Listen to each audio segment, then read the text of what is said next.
So hello guys, here are the ingredients for my Vietnamese roll. Ayan, I grated carrots.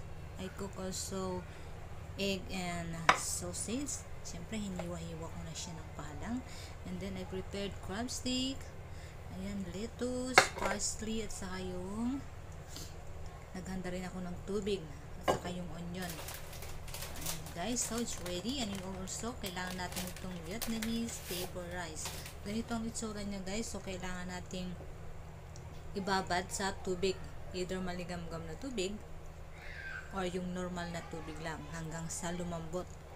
Huwag lang natin masyadong ibabad ng matagal dahil magiging masyado siyang malambot at mahirapan tayong mag-wrap. So ayan, kung okay na, and then maglalagay na tayo sa mga sangkap. Ayan, syempre kailangan natin ng lettuce,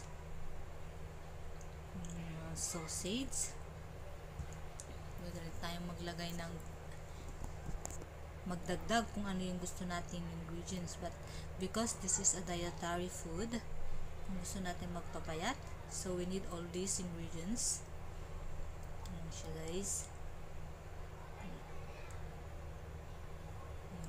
Huwag natin din masyadong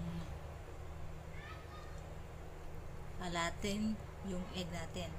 And then syempre donated ko yung carrots para mas masarap siya at mas madali rin nguyain. So ayan, ready na.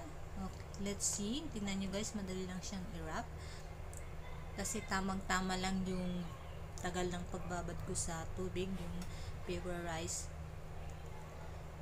roll natin. So ayan, okay na siya. Depende rin sa laki kung gusto natin yung malaki, pero mas maigi kung yung tamang size lang para pag ninuya natin hindi sasabog yung laman.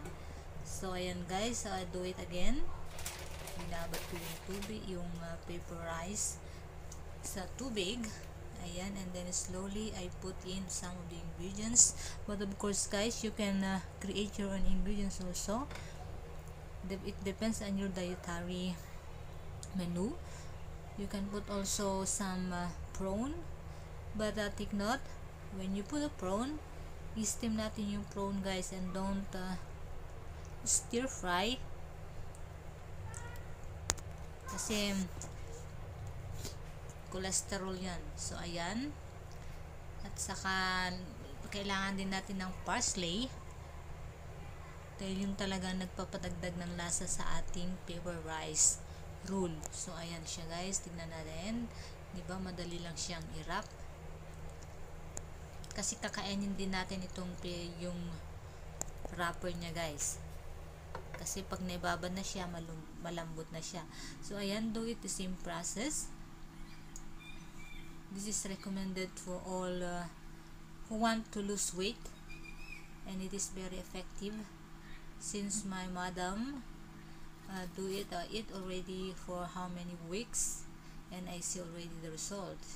So I highly recommend it to all of you also guys. If you want to lose weight, just follow this or just try this paper rice rule. So ayan, ito na nga yung nagawa ko. Ayan siya guys.